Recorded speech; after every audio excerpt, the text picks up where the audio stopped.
Good morning! Good morning guys. Grabe ang wind. Napaka-windy talaga ngayon. Nagluluto ako ng aking breakfast, yung oatmeal. Ayan. So, ready na siya. Pinapalamig ko na lang ng konti para ano. Guys, teka lang ha.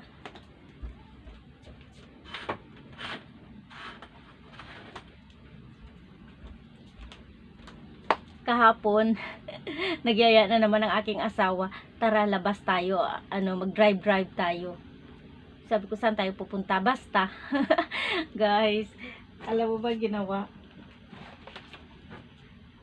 Binilhan ako.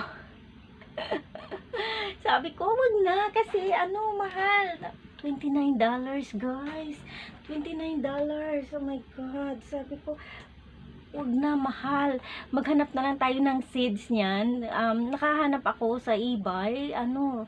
Pwede ka mag-order pero ikaw magpapatubo. Pero wala sabi niya, wag na, ito na lang. So, sino ba naman ako natatanggi kasi ang ganda-ganda, 'di ba?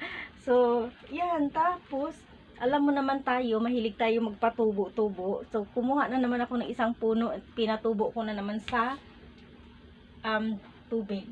Ayan. Guys, meron na naman ako. Pero wala siya sa bato, nasa flower foam siya, nilagay ko. Tapos meron akong crystal na glass na flower vase. Ayan, so ang ganda-ganda no. Ayun oh. Sino ba naman tayo? Ang tatanggi. Sino ba naman tayong tatanggi? Binigyan tayo ng ating asawa ng ganito.